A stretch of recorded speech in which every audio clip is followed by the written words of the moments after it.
말투에 의해서 내 쪽으로 끌어당겨서 감정을 촉발시킵니다. 복을 다 내차는 격이. 안녕하세요. 소통학교 TV 시작하겠습니다. 오늘은 우리가 일상에서 사람들과 많은 대화를 하고 있는데 그 중에 정말 중요한 이 말투에 관한 이야기를 하겠습니다. 사람을 끌어들이는 말투도 있고 사람을 밀어내는 말투도 있습니다. 가정에서라면 정말 서로 화목하게 잘 살 수 있는 대화의 기저를 이루는 것이 말투이고요. 직장이라면 직장 동료 간에 또는 고객과 사람들을 밀어낼 수도 있고요. 끌어들일 수도 있습니다. 사람과 가까이 있고 많은 사람이 우리에게 다가오는 것이 굉장히 중요하리라 생각해서 우리가 살아가면서 일할 때 어떻게 말투를 써야 될지 방법론까지 한번 전개해 보겠습니다. 먼저 가정에서의 사례인데요. 이 부부의 대화를 한번 제가 표현해 보겠습니다. 잠시 말투의 중요성을 여러분에게 전달해 드리기 위해서 제 얼굴은, 표정은 보이지 않는 상태로 한번 진행해 보도록 하겠습니다. 먼저 남편이 이야기합니다. 얼굴이 왜 그래? 어디 아파? 아니, 좀 피곤해서 그래. 약 사다 줘? 괜찮아. 많이 아프면 병원을 가지. 네. 이 대화를 들으시고 여러분은 어떤 느낌을 받으셨어요? 뭐 이렇게까지 하는 남편들이 없겠지만 설령 이 정말 남편 입장에서 아내에 대한 마음, 사랑의 마음을 표출할 수 있었을까요? 정말 부인을 아끼고 정말 보호하고 싶다는 그런 의미가 담겼을까요? 분명히 약을 사다 줄까, 아프면 뭐 병원에 가보라는 굉장히 좋은 말인데 왜 부인에겐 달리 들렸을까? 다른 의미로 전달됐을까 하는 것을 생각해 보자는 겁니다. 이것은 말투에 관한 이야기입니다. 말투 하나로 이렇게 의미가 달라진다는 것을 잠깐 보여드렸고요. 다음엔 직장에서 팀장과 팀원, 상사와 부하 간의 대화를 한번 또 들어보시죠. 김대리, 보고서 어떻게 됐어? 예, 다 되어 갑니다. 내가 시간이 없는데 빨리 좀 해줘. 이런다면 과연 직원은 어떻게 느꼈을까요? 자, 그러면 앞에 부부의 사례를 제가 조금 더 다른 버전으로 토시 하나 안 바꾸고 그대로 한번 또 표현해 보겠습니다. 자, 한번 들어보시죠. 얼굴이 왜 그래? 어디 아파? 약 사다 줘? 많이 아프면 병원을 가지. 네, 이건 어떻게 들리셨어요? 네, 아까하고는 매우 다르겠죠? 정말 상대에 대한 나의 마음과 정성이 전달될 수 있는 표현입니다. 정말 토시 하나 안 바꿨는데 말이죠. 이것이 말투의 힘, 말투의 중요성을 말하는 것입니다. 또 직장에서의 사례도 마찬가지죠. 뭐 그렇게 말하는 상사는 없겠지만 거칠게 하는 말투, 이런 말투는 정말 빨리 사라져야 될 것 같습니다. 한번 변화시켜 보겠습니다. 김대리, 보고서 어떻게 됐어? 내가 시간이 없는데 빨리 좀 해줄래? 네. 얼마나 존중감을 주고 배려하는 느낌이 듭니까? 우리의 일상의 많은 말에는 내가 당신을 배려한다, 당신을 존중하고 있다는 그 단어는 쓰지 않습니다. 그러나 그 말 속에 포함되어 간다, 이렇게 우리는 알고 있죠? 즉, 말의 의미에 바로 톤에 의해서, 말투에 의해서 이것이 전달되는지 아닌지를 결정한다는 겁니다.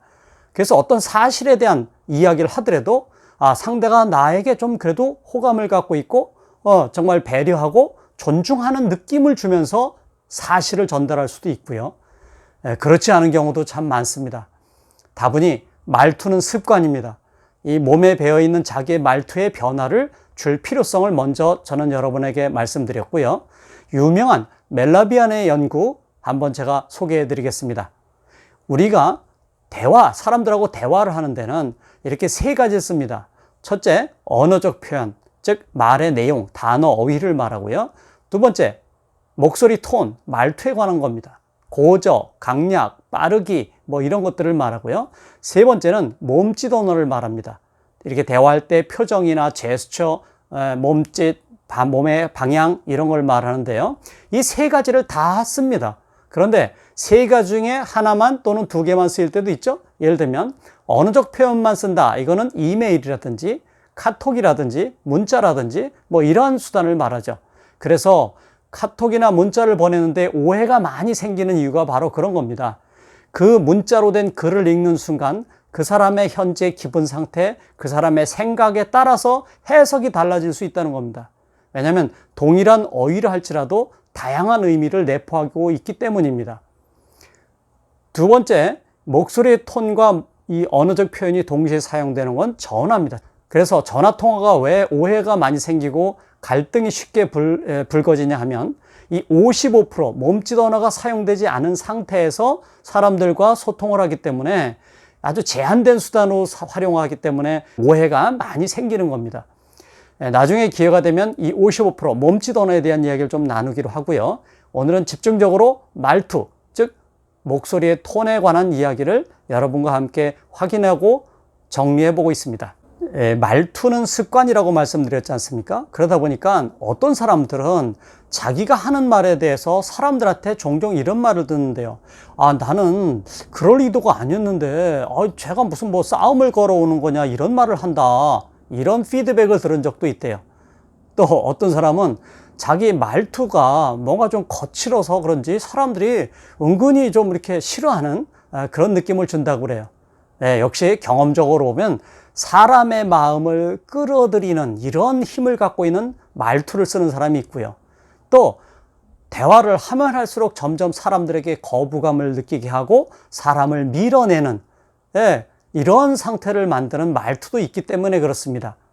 제가 동일한 문장을 다양한 말투로 한번 해보겠습니다. 여러분 들으시면서 한 4개의 제가 4번을 한번 시도해 볼 텐데요. 이 각각이 어떤 의미를 주고 있는지 한번 느껴보십시오. 어떻게 할 생각이야? 또는 어떻게 할 생각입니까? 뭐 존댓말이든 반말이든 전혀 상관없습니다. 이 톤에 의해서 의미가 달라지는 것은. 자, 시작 한번 해보겠습니다. 1번, 어떻게 할 생각이에요? 2번, 어떻게 할 생각이에요? 3번, 어떻게 할 생각이에요? 4번, 어떻게 할 생각이에요? 네, 역시 진짜 토시 하나 안 바꿨죠? 그런데 의미는 다 다양하지 않습니까? 제가 여기서 여러분들에게 톤의 원리를 함께 공유하고자 합니다. 1번, 뭔가 압박감을 주는 강요한 듯한 이런 의미가 전달됐었죠? 이거는 이 톤에 힘을 주는 겁니다. 그러니까 말투가 좀 이렇게 힘이 들어가는 말투들은 좀 싸움을 거는 듯한 내지는 뭔가 좀 상대를 압박감을 주는 듯한 그런 의미로 내용들이 다 이게 바뀝니다. 두 번째 한 것은 여러분이 듣기가 좀 괜찮으셨죠? 상대에 대한 뭔가 배려, 상대에 대한 존중을 주면서 묻고 있죠. 어떻게 할 생각이냐고요? 이것은 톤이 어떻습니까? 역시 고저가 살아났습니다. 오늘의 원리 이겁니다. 고저를 살리면 말의 의미는 더욱더 정확해지고 파워가 생긴다. 세 번째 의미는 말투가 일정했습니다. 뭐 모노톤이라고 하나요? 이게 형식적인 답변, 성의 없는 말투, 이게 다 그냥 모노톤으로 쭉 가는 겁니다. 네 번째는 약간 짜증의 의미로 갔죠. 이거는 길게 빼는, 이 길게 빼는 말투일 때는 오해를 받습니다. 그래서 짜증 섞인 말투는 이렇게 빼죠. 그러지 말라고. 이건 왜 이렇게 하는 거야? 이렇게 막 이렇게 빼는 것들은 의미가 짜증으로 가는 겁니다. 그러니 이런 말투들을 우리가 잘 정리하지 않으면 이 말 때문에 불씨가 불거지는, 그래서 원하지 않는 갈등이 생기는, 사람들이 멀어지는 이런 일이 생기기 때문에 우리가 고저라 그러죠. 웨이브, 이 부드러운 고저를 쓰면 사람은 점점 다가오고 끌어들이는 이런 힘이 생깁니다. 직선은 부러지기 쉽습니다. 그리고 공격적입니다. 그래서 말투가 너무 일직선으로 가는 거, 이거 우리가 좀 유의해야 될 필요가 있겠습니다. 제가 여러분들에게 좀 연습 겸 또 이 차이를 확실하게 느껴드리기 위해서 몇 개의 문장을 한번 그냥 고저를 써서 해보고 안 써서 해보고 하겠습니다. 과연 사람을 끌어들이는 힘이 있는 말투가 무엇이고 사람을 밀어내는 그런 부정적인 힘이 있는 그런 말투는 무엇인지 금방 찾아내실 수 있을 겁니다. 1번, 뭐가 문제라고 생각해요? 뭐가 문제라고 생각해요? 2번, 다음 기회에 이용해 주세요. 다음 기회에 이용해 주세요. 3번, 고맙습니다. 덕분에 잘 됐습니다. 고맙습니다. 덕분에 잘 됐습니다. 여러분, 말투만 바꿔도 좋은 일이 많이 생깁니다. 사람들이 다가오면 리더십도 강화되고 우리가 좀 더 화목하고 좋은 일들을 만들어낼 수가 있겠죠. 더불어서 돈과 행운이 한꺼번에 올 수 있는 말투. 사실 이 좀 짜증나는 말투, 또 이렇게 좀 거칠은 말투는요, 복을 다 내차는 격이라 마찬가지라고 저는 생각합니다. 그래서 오늘도 조금만 더 신경 써서 우리가 웨이브를 주죠. 딱딱한 삶이 아니고 부드러운 삶을 살길 원하는 것처럼 부드러운 말투로 멋진 하루, 멋진 시간들을 만들어내시기를 응원하겠습니다. 화이팅!